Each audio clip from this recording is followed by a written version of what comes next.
kaidah bahwa Allah ada tanpa tempat itu dasarnya di dalam Al-Quran dan hadis. Tidak betul kalau dikatakan kaidah itu bertentangan dengan ratusan ayat Al-Quran dan hadis. Coba jelaskan mana ayat Al-Quran yang bertentangan dengan kaidah tersebut. Gak ada. Dasarnya mana? Bahwa Allah itu ada tanpa tempat. Pertama, sebelum saya menjelaskan dalil ini, kita jelaskan perbedaan akidah Wahabi dengan akidah Ahlus Sunnah. Ya, bagaimana kalau Ahlus Sunnah wal Jamaah itu akidahnya oleh para ulama dibangun di dalam konsep yang disebut dengan sifat 20. Ini akidah Ahlus Sunnah. Bagaimana sifat 20? Sifat 20 ini, mengapa para ulama membangun konsep sifat 20? Yang pertama, sifat 20 itu tujuannya mengantarkan kita makrifat kepada Allah. Makrifat itu artinya kenal kepada Allah. Kita ini kalau kenal dengan orang, saya kenal dengan Buya Mandra ini, kenal orangnya agak ganteng, orangnya ya agak manis, agak putih ya. Kemudian saya kenalnya cuma itu. Selebihnya apakah beliau sudah menikah? Kalau sudah menikahnya berapa kali? Saya nggak tahu. Karena belum tanya pada beliau. Sudah kawin belum? Belum. Mungkin belum 2 maksudnya. Karena Ahlus Sunnah itu mazhabnya 4. Maksudnya istrinya 4. Mazhab arba'ah.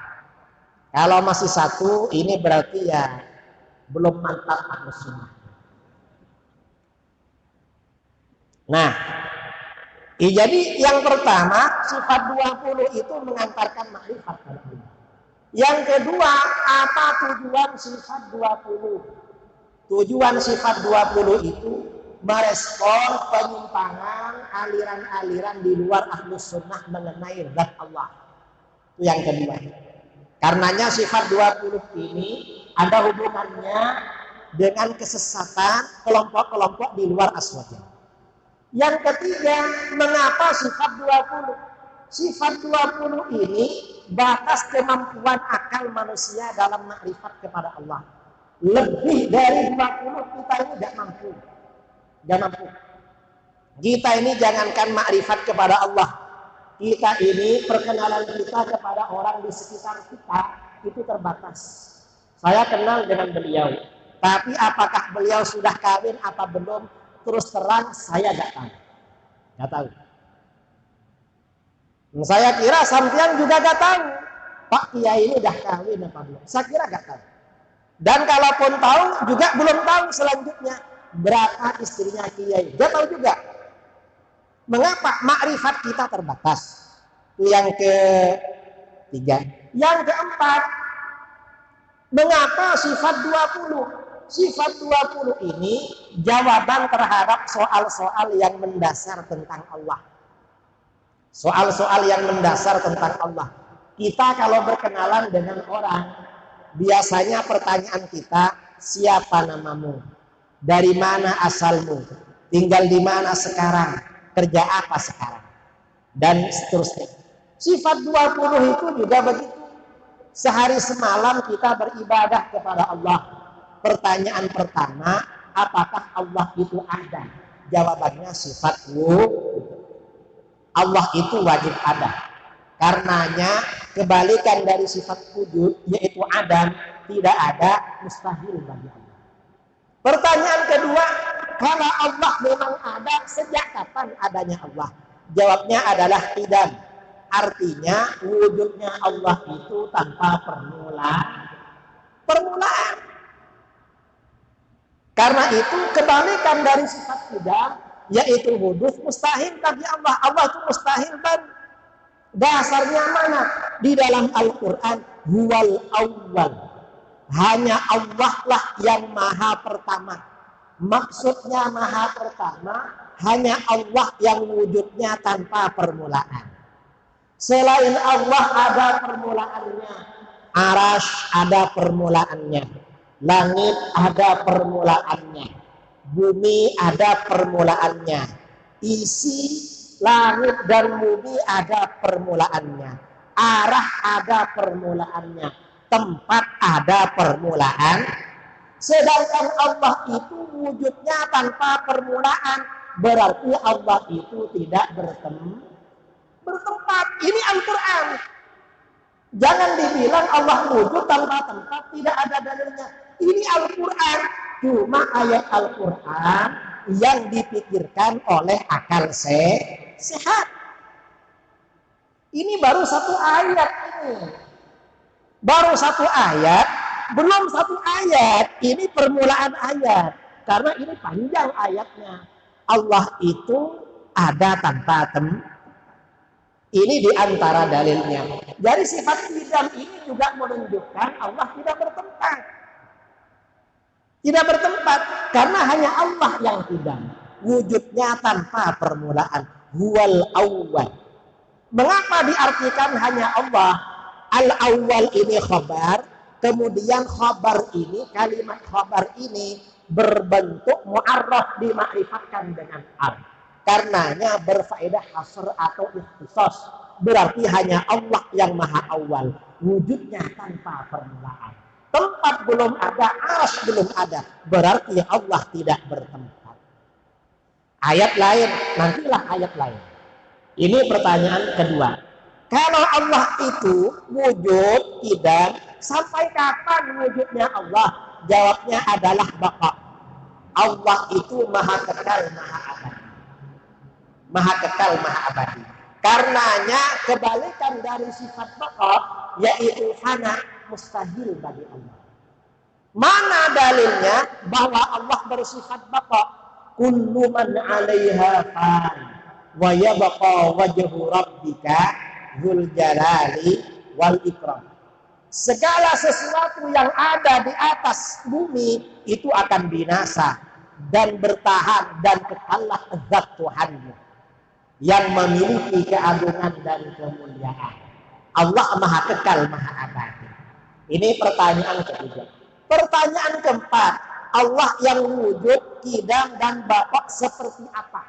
Ahlus sunnah menjawab, mukhalafatuhu lil hawadits. Allah itu tidak serupa dengan apapun perkara yang baru. Allah berbeda dengan apapun perkara yang baru. Dalilnya mana? Di dalam Al-Quran, laisa kamitslihi syai' wa lam yakul lahu kufuwan ahad. Allah tidak serupa dengan apapun yang perkara yang baru. Karena Allah tidak serupa dengan perkara baru, maka kata para ulama salaf, kullu ma khatara bi balik fallahu bi khilafi dzalik. Setiap sesuatu yang terlintas dalam pikiran kamu, maka Allah gak sama dengan sesuatu. Mengapa gak sama? Karena semua perkara yang terlintas dalam pikiran manusia tidak akan keluar dari apa yang pernah dia lihat. Sedangkan apa saja yang pernah dia lihat, semuanya perkara baru. Berarti Allah tak serupa dengan apapun perkara baru. Mengapa tak serupa? Karena Allah wajib bersifat qidam, wujudnya tanpa permulaan.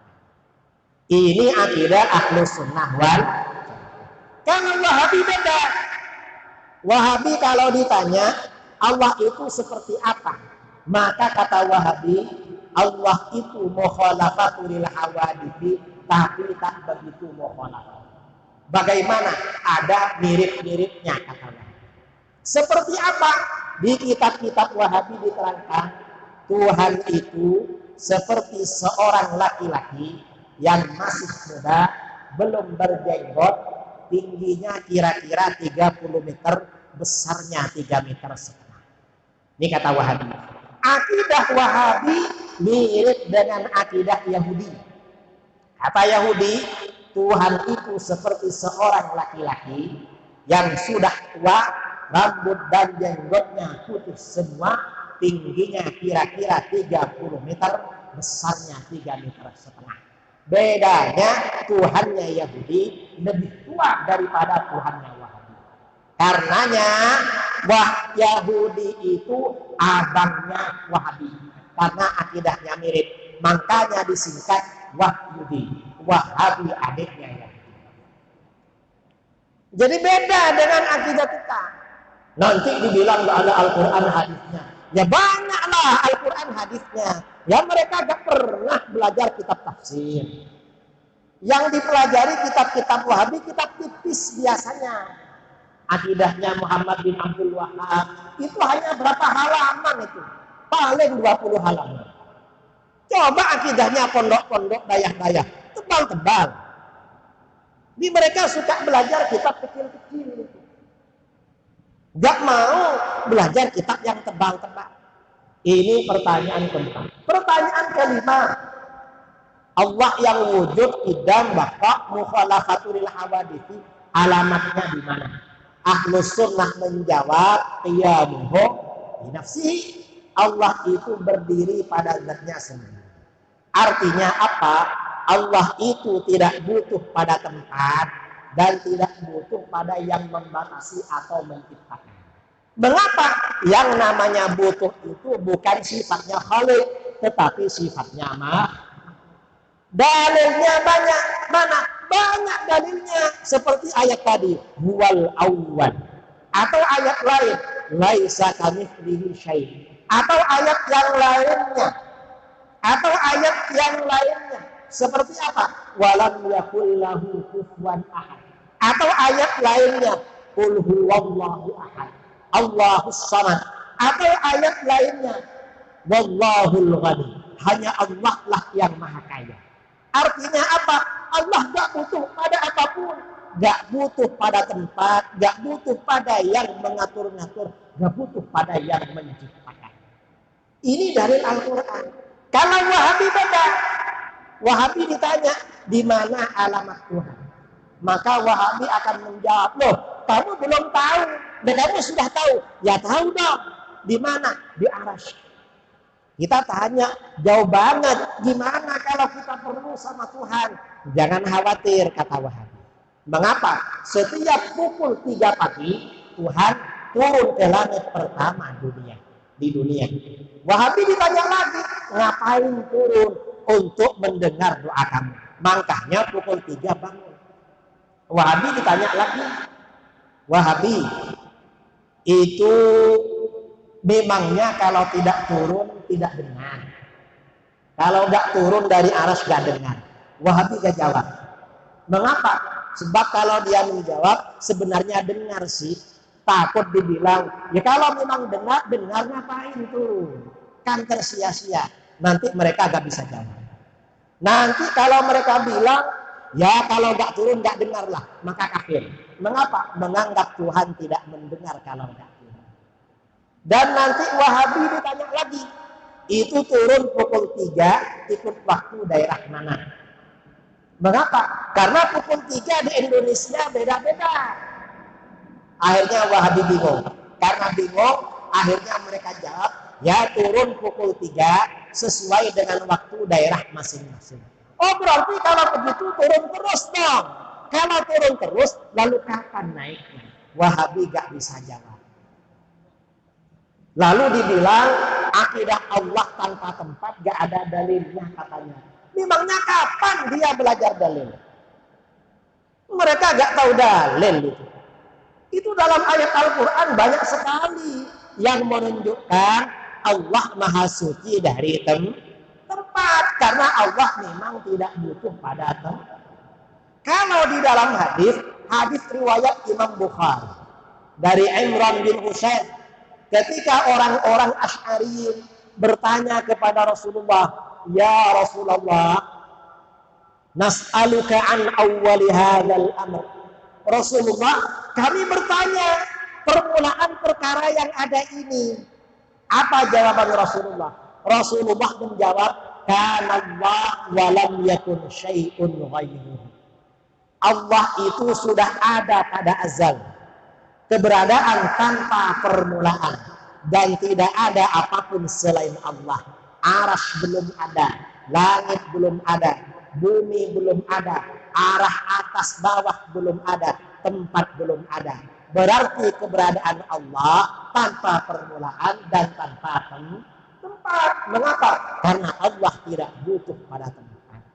Ini dalam akidah Ahlus Sunnah disebut dengan mukhalafatuhu bil hawadithi dan disebut dengan qiyamuhu binafsihi. Ya Wahabi agak tahu dalil memang. Hanya jangan didengarkan.